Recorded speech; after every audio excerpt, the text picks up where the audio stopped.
What it is, it's your boy Dutch the Damon, and you now watching Damon Time with Dutch. On today's episode of Prison Stories Uncut, we out that Baltimore County Detention Center with it, man. Now, this situation took place many moons ago. You had your boy out there trapped in that detention center. But before I hop off in the storytelling mode, I want to send a big shout out to the brother Robert Moore. This brother stay blessing the channel, man. Sent his hard-earned money in. This brother don't just watch, he support. Appreciate you, brother Robert Moore. Now that we got that out the way, let's get it. Yeah, man. So last time I was out the Baltimore County Detention Center, they had me on a red jumper tier, maximum security. I had to sit out there 11 months fighting that charge. But they had me up on the top tier. My cell buddy, for video purposes, we're going to call him Lil E. Cell buddy Lil E was from over East Baltimore. We end up knowing a lot of the same people. Plus, he was a good brother, too. Now, he wasn't there for no new charge.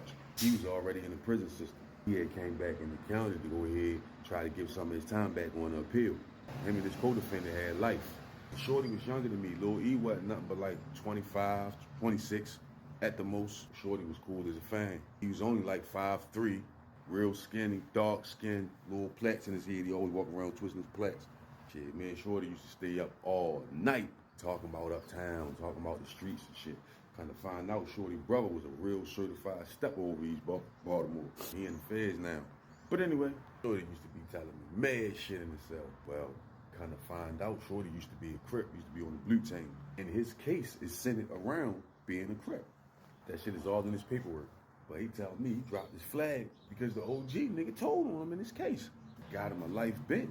So he wasn't a good brother when he was on the street. He got transformed by the gate.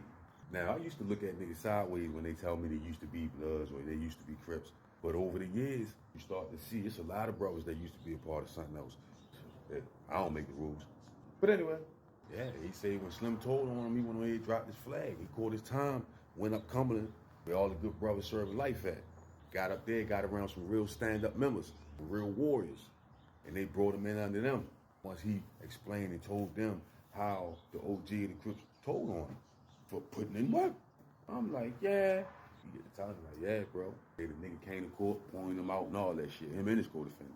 And the crazy part about it, yo said the nigga came to testify against him wearing all blue, had on blue do-rag, blue shirt, blue shoes, blue jeans. That's yo was repping the set on the stand. Buffoonery.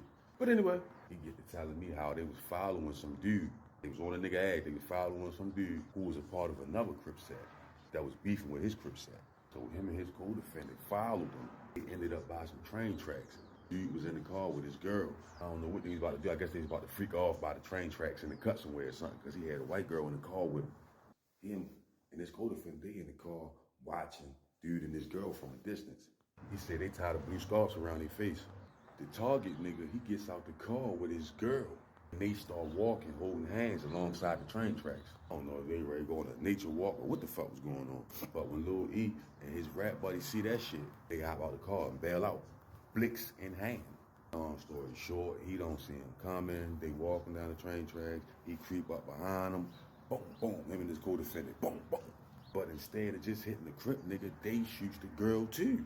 Boom, boom, boom. She gets hit in the head. They leave him laying there on the train tracks. Bail out. Back to the car.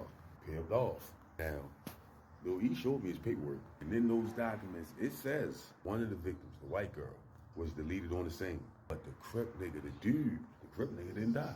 The paperwork said he was laying there, paralyzed, basically couldn't move, laying on his back, laying next to the dead victim. He dialed 911 to put the phone on speaker, and he talking to the operator while he laying there next to the dead girl. He shot all up. Now, they had masks on their face, but the nigga still said he knew who they was. And he gave their names, right? But they was on the run.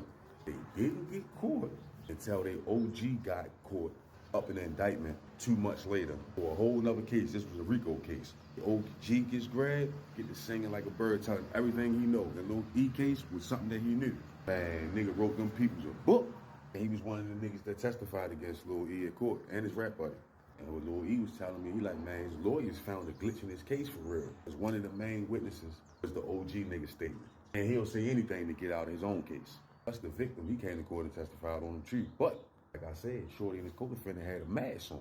He said he knew it was them, but how they had on a mask? So he think he gonna give his time back on his appeal. I don't know, it looked bad.